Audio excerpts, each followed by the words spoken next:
Ladies and gents, welcome back to the finals here of the 4PL Play for Fame. I met this joined by Pulse, and I'm really excited to be bringing you this game between Team Megashock and Better Buff Nidalee. Both have been looking exceptional throughout this tournament. How are you doing, dude? And how do you feel this game's going to go? What's your prediction here?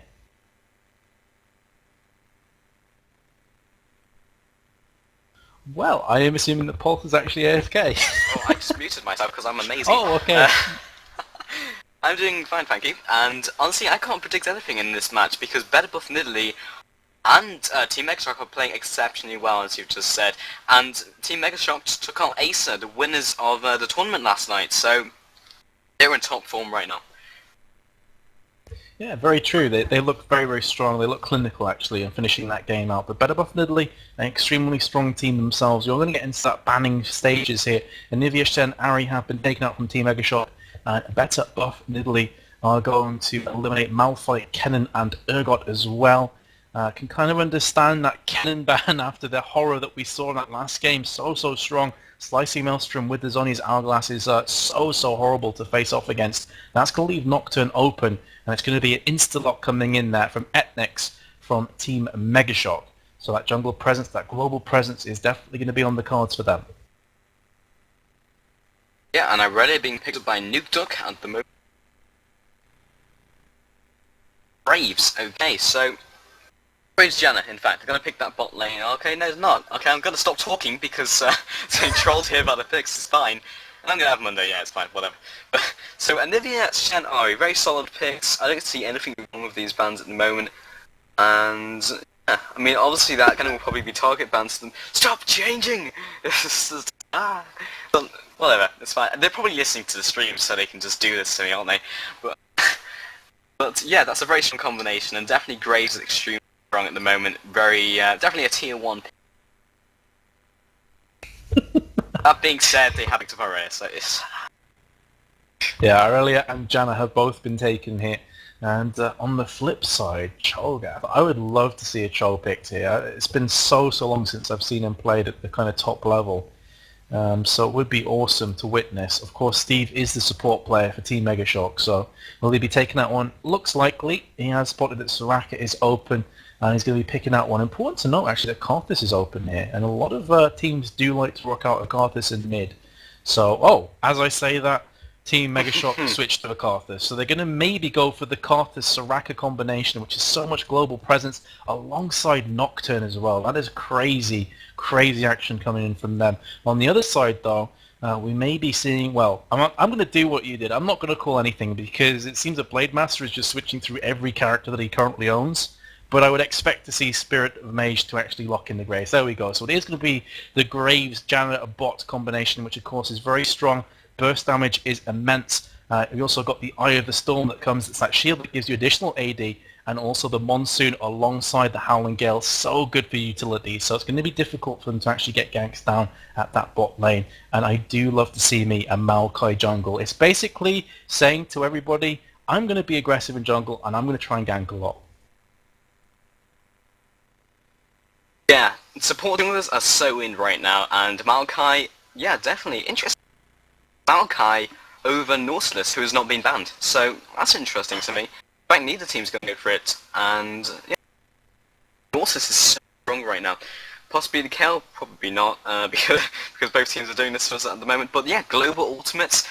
You have Steve, you've got Goat on Karthus as well. And it's interesting they've left that open, and it made sense because they had Janna anyway, but usually you would pick one or the other to counter those global ultimates. Now they've got both, and that basically means go out for those trades, and what are you going to do? Like, bottom lane has 400 health over you overall, so it's so difficult to go for those trades past 6, especially when they both have those global ultimates. I like this pick, actually. You're going to have a Mordekaiser taken for Better Buff Nidalee. Now, Mord can push the lane really aggressively, and of course with his shield, he can become actually quite strangely tanky. So if he goes mid against this Karthus, which is a potential, he could also go top. You never know, they might switch things around. But if he's in mid against Karthus, he's going to be able to push Karthus quite heavily. And with that cleanse as well, he's going to be able to get out of that wall of pain if it comes in. He's going to be able to negate that kind of slow. And also, of course, Kale on top of that, and the Unspeakable Horror. So, nice play from him, and they've actually got quite a lot of potential for ganking with the Maokai at top with Irelia. It could be possible that Kale gets focused heavily there. Also, Karthus in mid could be definitely one that's right for the taking. Early levels, before he gets that Rod of Ages, he's extremely squishy, so it could be one to watch out for. Yeah, there's a lot of interesting picks here, and there's a lot of synergy. Of course, you've got the Ashe and Nocturne once again. But top lane, I feel that Kale should win because it's Kale. She's got a lot of lane presence. She's ranged against Irelia's just, range. Thing with mid, I mean, Karthus does really well against Mordekaiser since he's got that spammable Q, and Mordekaiser's melee range once again, so it's going to be very difficult for him to get through that. That being said, he gets past level 3, level 4, that he becomes that just brick which Mord is known for, and he'll start farming their wraiths and their wolves, and the enemy team's wraiths and wolves, and everything they own. So Mord will have a ridiculous amount of farm coming to that stage. Depends how the early game goes in lanes, and considering they have Nocturne as their jungle, who's not known for his early ganks unless they're heavily overextending once they get their fast 6 for his ultimate, and Nekadip on the other team being Maokai looking for those early ganks after level 4 where he gains a lot of power, you can get a discrepancy. Yeah, and also another thing as well is that once Ashe starts to hit that kind of period in the game where she becomes really, really scary, if Mordekaiser can land the Children of the Grave and actually kill Ashe, it's going to be so dangerous for Team Mega Shock, because it's so much damage that he will actually bring over to his team with Ashe. Very, very scary stuff. Having said that though, the kind of global presence that Team Mega Shock brings to the table here is incredible. You got Karthus with his Requiem, you got the Paranoia from Nocturne, and you've also got the Wish from Soraka, and on top of that you've got the ultimate from Ashe as well. So it's really going to come down to that execution. We've talked about this before. We can talk all day about the team compositions, but if the execution isn't there, it doesn't make any difference whatsoever. But I'm going to have a quick look at Mordekaiser's rune page because I'm really interested to see how he's going to actually approach this one. Magic penetration flat 8.5 at level 1, flat 12 magic resist, flat ability power plus 15, and finally he's going to be taking plus 13 armor at level 1 too. Mastery-wise, it's going to be 21, 9, 0, and it's going to be 21 in offense, 9 in defense, 0 in utility, of course, and he's going all the way down to the Executioner, through the Archmage, and also the Blast alongside Havoc, and he's going down in defense to the Veteran Scars. So he wants to be very, very tanky and difficult to kill. As you said, very aptly named, that brick in lane that you cannot move. Let's have a quick look at Kale. How is she faring up at the moment? So, 6.8 physical damage, 13 armor, 12 magic resist, and 15% attack speed. And for mastery-wise, 21.90. She's gone down to Veteran Scars and defense, but she's gone the other way to Mordekaiser, going through the lethality and also the deadliness, alongside Vampirism and also Sunder. So interesting stuff, that. Yeah, I'm really interested to see how Kale builds, because Kale can be built as like an AD carry, and then you have a secondary AD carry at top lane. But then again, you're lacking a bruiser, so you're looking for that late game, yeah, okay, but then you have bruisers to get you. And this is the thing, they have Mordekaiser, so you have 2 AD carries to pick from, basically. That being said, she is melee range, but it's still an AD carry nevertheless. Depends how Kale decides to build here. Yeah, for sure, and I think one thing is for certain, and we are going to see a lot of action early game with this Maokai. He really needs to gank a lot. That's kind of the mentality behind the Maokai, is to gank early level, to really try and set up one of those lanes to snowball out of control. So maybe going to be going up towards that top lane, trying to focus down Kale. Perhaps they're going to try and focus Karthus, not allow him to get farmed, because Karthus definitely requires to get a fair amount of items to scale through to that late game and be the dominant threat that we all know and love about Karthus. And it's quite apt that he's actually picked up the Grim Reaper skin. It's by far the best skin, and that pretty much describes Karthus in a nutshell. He is the Grim Reaper. He is going to get so many kills each and every game, unless something cataclysmic happens from his perspective. Yeah, and Maokai needs that window of opportunity, level 4 to 6, where he needs to start doing business. And if he doesn't, then his 6, you have Soraka ultimate, you have Kaltar's ultimate, which is just horrible for them, not discounting Nocturne's ultimate as well for the initiation. So level 6 is going to start scaling downwards for them. The thing I like about Kale taking the 15% attack speed is in conjunction with the Righteous Fury, which is her E, where she gains attack range and also attack speed. She's going to be able to do so much damage in a short period of time. It's going to be crazy. So it's going to be definitely one to watch out for. All 5 players from Bet the Buff in Italy are just going to kind of hang around this mid area. Really trying to set up for a gank. Ashe is at bot lane in the tri-bush, doesn't seem too interested at the moment. Nocturne is just going to be scouting out towards the top of blue, and Steve alongside El Mupo going towards the top. Lots and lots of pings coming down from both teams, but doubt that we're going to have any big action kicking off just yet. 30 seconds until minions spawn. Yeah, neither team really have the potential really to, and both teams want to be defensive. I mean, Maokai wants to there so he can set up the saplings ahead of time. Interesting is not going for the race, but that puts them in a vulnerable position where they have to go over there and then swap up and go right to bottom lane again to pick up that blue. So it's safer, definitely less efficient, but safer. And considering we're against a team like this, you don't want to be hands down when you have the Wraiths, and then you can disrupt the saplings, and then he's just lost 75% of his mana. Yeah, that is the thing about Maokai. His mana just disintegrates. It disappears out of thin air, so he needs a fair bit of help, at least early game, with the wolves and also that blue buff. And that's really the time that a lot of teams will strike on him. Having said that though, looks like Team Mega Shock are happy just to farm their own jungle. They just want to help out their Nocturne, get this blue, as Carthus will be leashing that one for his jungler. On the flip side, Mordekaiser alongside Graves and Janna will be helping out Maokai. So fairly standard opening indeed, as we expected. It's going to be Kale against Irelia at top, Mordekaiser against Carthus in the mid, and of course the AD support combinations of Janna and Graves facing off against Ashe and Soraka. So lots of interesting stuff is going to come out throughout this game. Nocturne is going to be going towards his race. There is a ward down there. We've seen this a couple times from Bet the Buff in Italy. It just gives them an idea of what the opposition jungler is doing, if they need to be cautious or if they can be safe. Right now they know that Nocturne can't come and gank for at least 5 or 6 seconds, if not 10 or more, and is more than likely going to be going towards his red. So they feel comfortable enough not to do anything so far, not to push back, just to keep farming until they feel necessary to start playing a bit more defensively. Good for Mord right now, because he's pushing the minions to Carthus' tower, and as long as he gets through that first couple of levels, he's good to go, and it's going to be very difficult to shut him down. I think Nocturne probably realises this and wants to go mid, but unbeknownst to him, they have warded that area, and he knows about it. He's going to go ahead and go to the opposite side of lane, along to the north side of it, so he can't get ganked as easily. Ghost has realised this.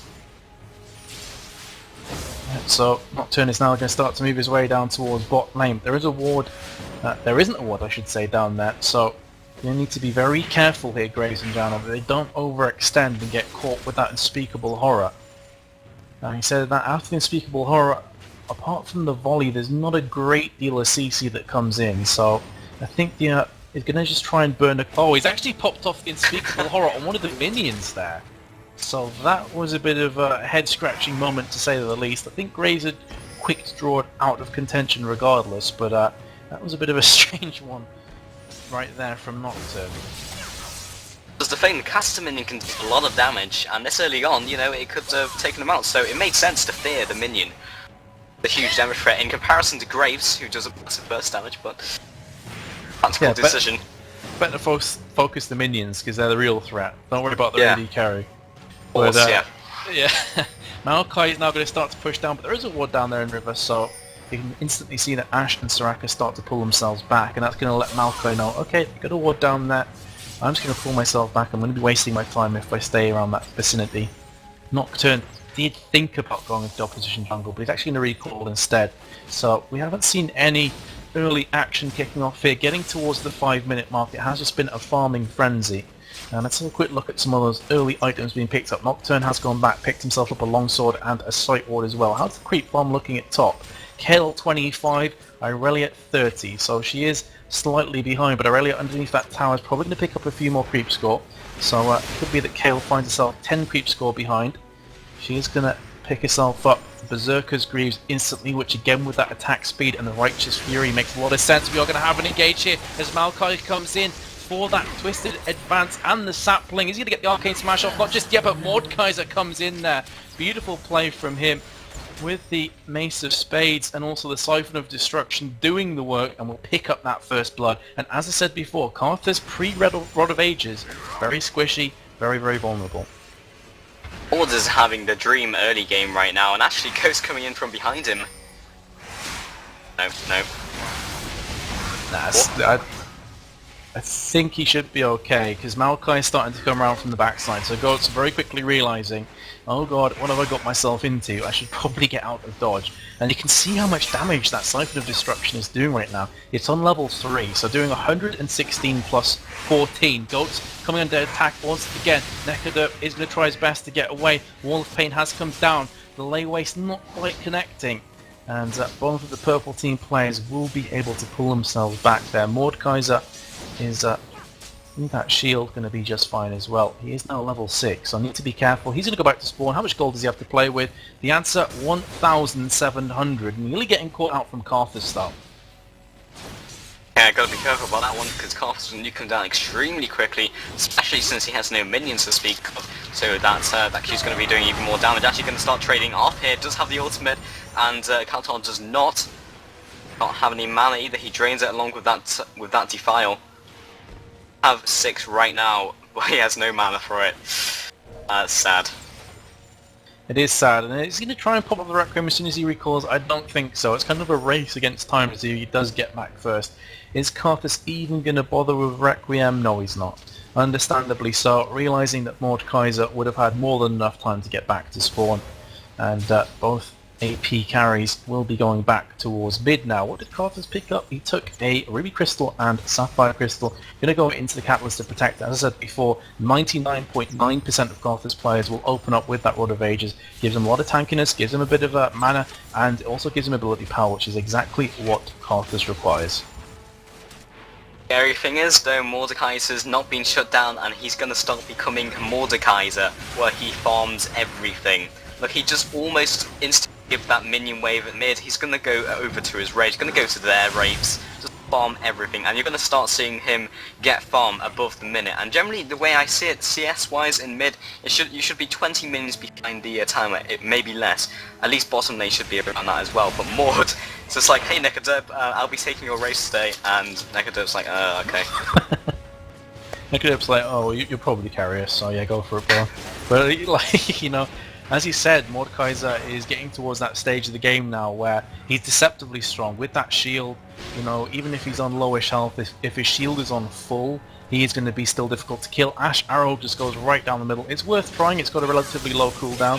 Cooldown, oh, let's see, 100 seconds. So by the time she gets back towards her tower, it's going to be about 70 or so seconds, 75 seconds. It's worth the try, worth the gamble. Had it have landed on Mordekaiser, could have picked them up a kill, but not to be in this case. So he is looking very strong. Hextech Revolver, and also has the Doran's shield alongside the boots. How much gold does he actually have already? 525. We recall that long ago. Top lane, Kill forced to use that intervention actually from Aurelia, who's going to pop off the Transcendent Blaze. Did catch one at the end, but not enough to take anybody down. So looking once again at this top lane is pretty heavily contested between the two. Aurelia is 10 creep score ahead and picked up that early sheen. While top Blade Master not in a great position, goes following after with the ultimate, and Mel Muppet also there dealing the deeps, and that will be finished very, very quickly. Yeah, it was nice play there. Kale was trying to bait out long enough that Nocturne could make his way up, and I really kind of fell for that one. Hook, line, and sinker. Now Maokai has came towards top, but both Kale and Nocturne are going to be recalling. In the meantime, at bot lane, I thought for a second we were going to see some action going down, but it's just the case that Graves and Janet are being pushed back consistently. Both of these AD carries do have a fair amount of AoE burst, if we're going to call it that. Volley does a fair amount of damage, especially the higher up it goes. She's put 3 points in there so far, and she has the BF sword. Graves with 2 points in buckshot, 2 points in smokescreen, and 1 point in quick draw, of course, alongside collateral damage. And Steve did just disconnect, so they are going to be calling that pause. Hopefully not for long. Yeah, and Maud is starting to reach that position where he is on the minute with the farm. 85 CS right there. And he's got the Hextech Revolver, he's got the Doran Shield as well. It's all shaping up to be a great game for Maud, and yeah, this mid game is really going to be strong for them. That's some impressive creep score actually from Ash as well. 84 after 10 minutes. I mean, that's pretty damn good. Alongside Maud, 85 after about 10 minutes. So Steve has just reconnected, so it was a short one, thankfully. And we should be ready to resume the game here in the finals of the 4PL Play for Fame Cup. If you want to follow 4PL on Facebook, it's facebook.com/4pl.lol, obviously standing for League of Legends. Go ahead and like them, guys. Any future tournaments, anything that they have, they've had a couple of giveaways, a couple of prize draws and such you're going to put yourself in contention for, so definitely go ahead and give them some love. But we are ready to unpause and get back into this game once again. Yeah, that is some impressive farm from Ash. I think that's like every minion. That's pretty insane, and as an AD carry that's really, really good, and it kind of just shows that Graves hasn't been doing that well to shut her down, considering she has a Soraka lane. I guess it makes sense, but he's known for his lane dominance, especially with Broccoli on, let's say Nidalee, because their name is better for Nidalee, Janna, very different champions, but that is definitely true, and Mordekaiser taking those Wraiths again out of Negativ's hands. It's a really good point though, because you know Graves, the Eye of the Storm and the Buckshot and the Quick Draw as well can really close the gap and do a lot of damage. So he's quite harassment kind of bully kind of AD carry at that bot line. In the meantime though, in mid, they're going to be trying to take down this Mordekaiser, bring him a peg or two down. Cleanse was used there from Maud, trying to get rid of that unspeakable horror. Right play, because had it have propped off, the Wall of Pain would have followed very soon afterwards, and Mordekaiser could have found himself in all kinds of trouble there. Karthus with the blue buff is going to be able to spam away, but this is the problem. Mordekaiser, as I said before, he's reaching that stage in the game where he is going to be very difficult to kill. Even two players might not be able to take him down. So that's why Nocturne desperately is trying to take Nukeduck down a peg or two and bring him back to the level that Karthus is currently at. Karthus has not just yet finished the Catalyst the Protector. How much gold does he actually have to play with? 1,360, so he could go back and pick that one up, but it's going to keep farming now in the meantime. You know, there's a couple champions like Mordekaiser, or actually, sorry, meanwhile at top. Nothing's gonna happen, okay. There's a couple champions like Mordekaiser in the sense that they become that champion. Like Jax, it's like I've become Jax right now, and meanwhile mid. Yeah, again, it's being reflected. There are a couple of champions that you just want to make sure they don't snowball out of control.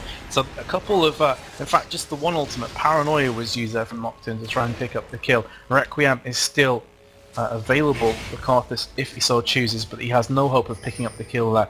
Mordekaiser has about 460 health remaining, and unfortunately from Karthus' perspective, his Requiem only does about 250 damage, so he has no hope of picking up any kills so far. He's going to be going back in, and this may not be the right play because he has solo mana. Here comes Maokai, but this is one of the downsides of the Twisted Advance. It will go wherever your target actually moves to, so that flash onto the tower put him in a tiny bit of danger, but Karthus not able to follow that one up because he had no mana, didn't have enough for his Wall of Pain or any lay wastes. So this is going to give Mordekaiser the opportunity to go back. Requiem has been popped though. Where's that going towards? Going to be towards top and will pick up the kill. So beautiful communication between Kale and Cowtard, for that top kill. And that's going to allow Kale to actually start to try and push the envelope at the top lane. But again, we said this before in the Champion Select, global presence so strong from Team Megashock. Yeah, and honestly I think that Elmotho could have picked up that kill anyway, and Karthus' excuse is probably like, I just wanted an assist. It was just, yeah, okay, but yeah, he will get the kill, and at least it's secured, and that will be helping him out in mid against that Mordekaiser, which he kind of needs. And everyone kind of moving around Rake as well. Doing around here. Nectar out of mana, going to go for that blue buff, and Mordekaiser doesn't need it, Graves really doesn't need it, so he's happy to take it. That's really nice as a support jungler. Yeah, it's good news from Maokai, who doesn't have the best of mana pools, so to get some help with those constant blue buffs is only going to be good news for him. Another Ash arrow goes right down the heart of the map through mid. Again, doesn't connect onto Mordekaiser. Wall of Pain has been popped off. Will they go for the tower dive? Look there, no damage put on Mordekaiser. His shield doing more than enough to negate all of that damage, and he instantly builds it back up again, just going through his his abilities. So what has he gone back and built up? He went for an Amplifying Tome and also the Ruby Crystal. He had Sork Shoes finished off as well. Karthus did go back, picked himself up a Catwhisper Protector and the Blasting Wand. So of course 850 gold from there will finish off the Rod of Ages. He currently has about 840, so he'll probably want to go back and finish off the Rod of Ages and the Sork Shoes as well. But we're now starting to see Team Megashock congregating around this dragon. They know that Graves is recalled, so this is the best moment to strike from their own idea, and it's completely right. They are going to be able to pick this one up. The Janna Howling Gale was very close, but now going to actually have an engage, jumping on towards Janna. So much damage put down to her, but she will actually flash away. Mordekaiser are so tanky, so dangerous right now. Team Megashock simply have to pull themselves back. So much damage being put down on Goats from Nuke Duck. But the job was done from their team's viewpoint, as they did pick up the dragon and didn't lose any players. Duck can simply get into a fight and they can fight. I mean, Drake was a good opportunity, but if he can just get into a fight, they'll probably win outright, and it was a really nice he just took the Wraith from Ghost Rider. Siphon. But if they can get into a fight, they'll probably win outright, and that's what they're scared of, and it was a great opportunity. They just pushed it, and great timing call, took Drake before they could actually respond, and that prevented a team fight from really happening, where Nuke Duck will kind of start ripping into them. Yeah, so Kaltard is actually going to recall now. Doesn't have enough gold to finish off the Rod of Ages and the Sork Shoes. Which one's he going to go for? I'd expect the Rod of Ages to be finished off first. Yes, it will. So the Rod of Ages has been finished. He's going to pick up a few more health pots and 3 Sight Wards. So he wants to make sure he is as safe as possible. We saw a lot of pings at bot lane, but doesn't seem that anyone is too interested in going down there at the moment. So how is the creep score looking as we have a bit of a lull in the action? Bot Graves has got 126. Last time we checked, Ashe was dominating with 85 after 10, but she has slowed down fairly significantly. 134 now, so Graves is making somewhat of a comeback. Both of them have a BF Sword and Berserker's Greaves, so very even at bot lane. How's top looking? Aurelia has 112, Kayle 105, so that gap has closed somewhat as well. Need to be careful though, because Maokai is now at top, hiding in that bush. So if Kayle overextends, there's a definite potential possibility that a kill could be going down. Intervention is off cooldown, but it's not going to last forever. It only lasts for 2.5 seconds, and it's only going to be maybe enough to get her back to the tower. At this kind of stage of the game, they can tower dive. She is now overextending. We are going to have a Twisted Advance and an Equilibrium Stripe coming in. 1-2 combination. She is going to be very quick though. Blade Surge back onto El Mupo, and he should be just fine here. Nice play from El Mupo, and that gank did not pay off. Lots of time wasted from Maokai in that top bush. That was a perfect gank, but Kayle deceptively tanky. And what I love is she's going hybrid Kayle, which I'm really happy to see. Like, hybrid Kayle is just old school, hasn't been seen for a long time. Mechaderp looking for another gank on top. They can do exactly the same again. Equilibrium Strike alongside Twisted Advance. This time the intervention has been popped, but she has much less health, much less mana, Transcendent Blades, and the Igniters have popped off. So if at first you don't succeed, try again. It's Maokai's philosophy, and it pays off. And it just awesome for him. Really, really great play. Wasn't deterred by the first time where Kayle just kind of briskly walked away, no problems whatsoever. Came back again and managed to pick that one up and actually got the kill. So Aurelia has 2 deaths and 1 assist. Is it where to spawn and gets the longsword? That was a kind of early ultimate from El Mupo. That wasn't where the main damage rate was coming from. Had she done that under tower, it might have been a bit of a bait. But yeah, that was very early. She used it a bit like a Ragnarok, where to try and stop the CC and the incoming damage, so to stop it from being pinned down. But intervention does not block CC, and I think it was a bit of a misusage. I would fully agree, to be honest. I'm exactly the same mentality. I think he popped it as in Ragnarok, but either way, Nuke Duck is going to come into heavy attack in the mid lane. He's going to pop off Children of the Grave. Can he turn this 1v2 in his favour? Kaltard being forced to run away. Maokai is now in hot pursuit. Look at how tankable Nuke Duck is and how much damage he's doing as well. Awesome stuff from him. And he is looking extremely scary to say the least. So that gank didn't really pay off in the end. So stays at 2-2, the gold difference only about 800 gold. It looks as though Kayle may be picking up the Rage Blade. She has a component, she has a pickaxe and a blasting one. That would be awesome to see. Yeah, but more than just getting to the stage where he's just like, ah ha ha ha, 2 versus 1 in mid, and he just trades off perfectly, turns around, and he starts winning. That's at the stage where you're like, Maud is now scary, and we need to do something about this. And he's just been allowed to free farm. Look, he's past the timer on farm right now, 200 at about 19 minutes. It's honestly difficult to see how they can bring him back down to earth, because right now he's level 14, so he is highest level on the game so far. By just the one, Karthus isn't too far behind at 13, but when Nocturne comes in, he's only level 9. So 9 against 14 is a big difference in League of Legends, and he's not going to be able to put down a whole lot of damage. He only has a Wriggle's Lantern in the form of damage itself. He also has a Heart of Gold and still just the Boots of Speed. And look at all that attack speed that Kale is pumping out there with Righteous Fury. Here comes Aurelia. It's going to be a gank. A bit of a role reversal here from the Maokai ganks that we saw. Unspeakable Horror has propped off, but they simply do not have the damage to go underneath this tower. And El Mupo perhaps taking 1 or 2 additional turret hits they really didn't want to take. Here comes Maokai from the side. Did throw over a sapling, but that's all he's going to do, and they will pull back. So once again, gank attempt not quite paying off. And Nuke Doctor, so we were talking about turning level 15, still on count this on my fingers, 5 levels ahead of Goats, which is ridiculous. And honestly, it's just, yeah, he's gonna hit 18 before everyone else, no doubt. He's gonna have that level 3 ultimate before everyone else, no doubt. And that's gonna be really scary for them. They just can't go for those team fights unless they play it or pick someone off beforehand, but it's just horrible for them. And considering he's a guy who really is difficult to focus, he's not like a carry in the sense that he's squishy, he hides at the back, he's right in your face, and he's just wrecking all of your team with that AoE. Well, Drake has respawned, and as I was expecting, we do see the Guinsoo's Rage Blade on Kale, which I absolutely love to see. So much damage going to be exchanged from her. Drake is going down very quickly for Better Buff Nidalee. Here comes Team Mega Shock, but I'm not sure they're going to be able to do anything here. Yeah, the Dragon has already gone down. So 2k gold advantage coming out there on the dot pretty much. And now Better Buff Nidalee are going to go back to their own lane. So early going back towards top, Kale's had a bit of time to farm up. She's doing a lot of damage, plowing through those creeps. But look at Mordekaiser's farm, 234. Wow. After 21 minutes, what the hell? Yeah, and this is the thing, they can't... Oh, he's looking for the steal once again, doesn't quite get it, but...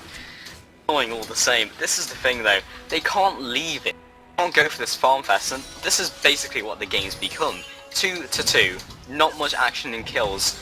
Farm's fairly similar, but most of that farm's on Maud.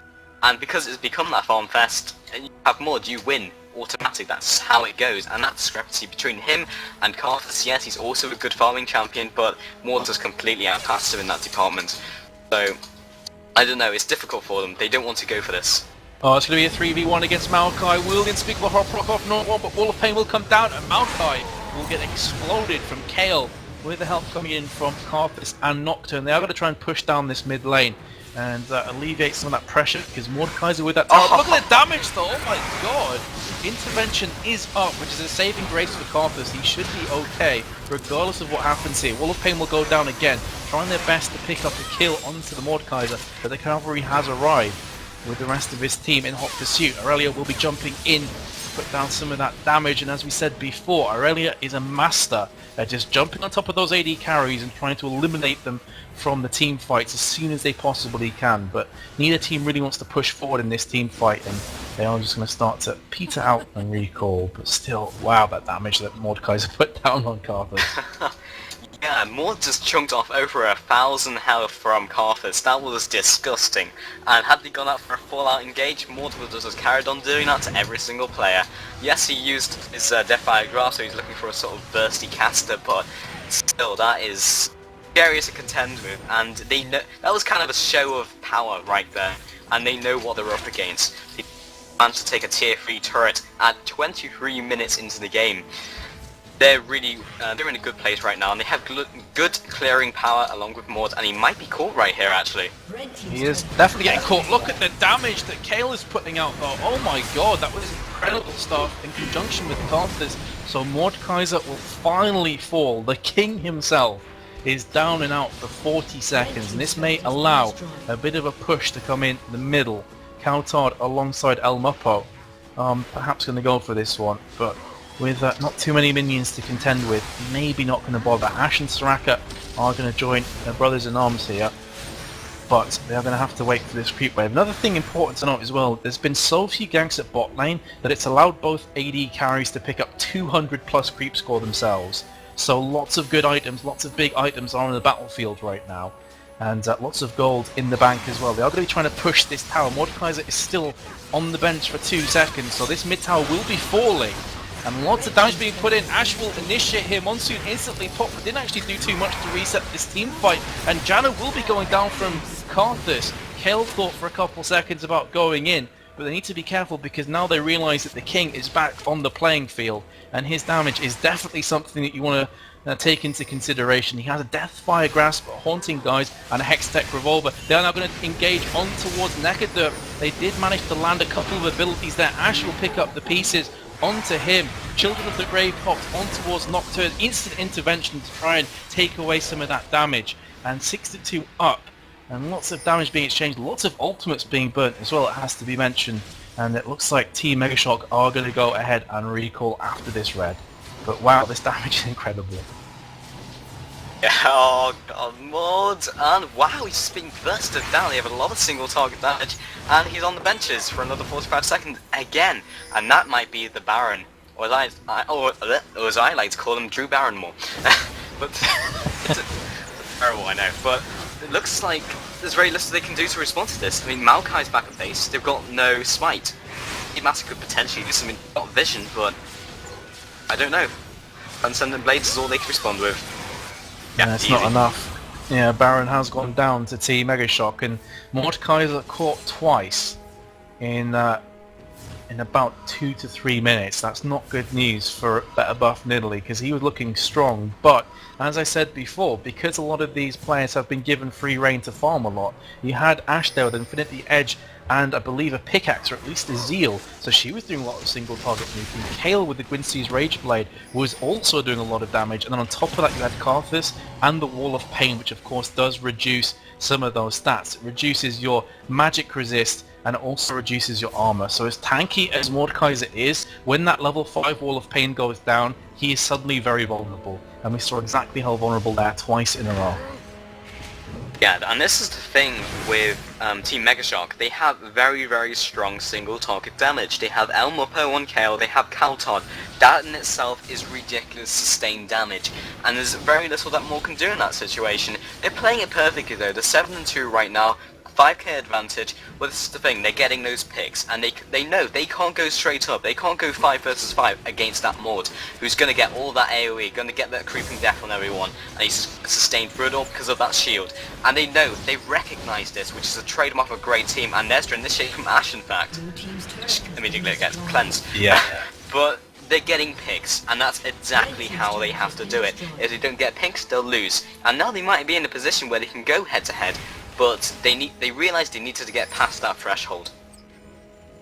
Yeah, with the Baron buff, it's going to give them a slight advantage, but still, if they engage in a slightly incorrect fashion, Mordekaiser will make them pay. I mean, and Aurelia as well is very, very tanky right now. She has Trinity Force. We are going to see a lot of poke damage being put down. Maokai's going to jump in with a Vengeful Maelstrom. We're going to see lots of damage put out from Aurelia on towards Karthus, but instantly down from the Kale. And Mordekaiser doing a lot of damage, but look at Ashe's single target nuking ability. He's going to take him out the equation. Requiem comes in, should claim a kill. Onto Maokai, somehow he escapes with about 90 HP remaining. And that is going to be all said and done, a 3-for-1 exchange in favour to Team Megashock. So as we said before, that Baron buff really coming good. And unfortunately for Mordekaiser, he had a brilliant opening kind of 20-25 minutes, but those 2 deaths consecutively really threw the game for him and his team. And that could actually be the GG right now, because they're not going to respawn for another 10 to 15 seconds. So it looks like Team Megashock have won this, the 4PL play4fame Cup. Congratulations to them. Yeah, it was just 3 fails in a row from Nuke, the 2 catches, and just there in the fight, Ashe zoned him away along with Soraka. Yes, it took 2 people, but then he started to attempt to nuke down Soraka rather than Ashe, and considering his main uses of his ultimate is usually to get that AD carry, to turn that fight into a 6 versus 2, I'm not convinced that Soraka is the best choice. Oh, absolutely. I was kind of surprised that I saw Children of the Grave go onto Soraka when you had Ash and Kale like decimating his team. It seems a bit odd that you go for that. I'm not too sure what his mentality was behind that, but I mean the game was over as soon as that team fight went down. So just having a quick look at the ending items, there was a big difference between two teams. Kale finished with a Guansu's Rage Blade, a Phantom Dancer, and a BF sword. Like, that is so much damage that she puts down with her E. It's incredible. And the 15% attack speed as well, which we mentioned, which was coming in on the rune page. So, incredible stuff. Ash finished without any deaths, and Soraka also finished without any deaths. And Nocturne, a character that you'd expect to see die quite a few times, had a scoreline of 0-0-6. So, exquisite play from Team Megashock there. Yeah, it was just played well by Team Megashock, and they dealt with the Maud problem very well.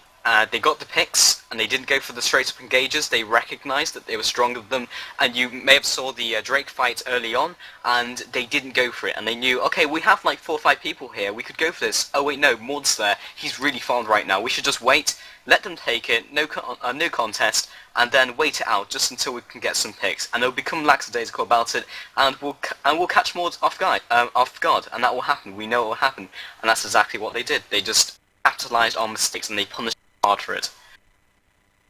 Absolutely. So that's going to conclude our coverage tonight, guys, of 4PL. I think our next cast is scheduled for Saturday, and I believe that the reruns of this cup today will be played tomorrow. So if you didn't catch all the games and you're interested to see how these two teams managed to get to this stage of the tournament, then everything will be revealed tomorrow for you. And if you're not interested in that and you want to see the next time that we do cast 4PL, it's going to be Saturday. You can follow the Facebook below. You can see it on your screen. It's facebook.com/4pl.lol. You can follow Pulse on Facebook, but I believe he has a crazy URL, so just search for Pulse in the friend finder thing, I guess it's called. Yeah, it's just a top search bar. If you just search Pulse, it's got like a little heartbeat symbol type thing, and like on the monitor. But yeah, it's kind of odd as a URL. But yeah.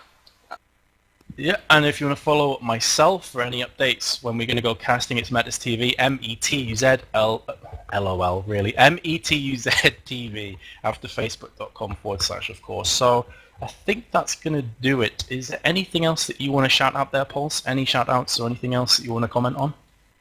Not very much. Also, sorry, just like plug everything.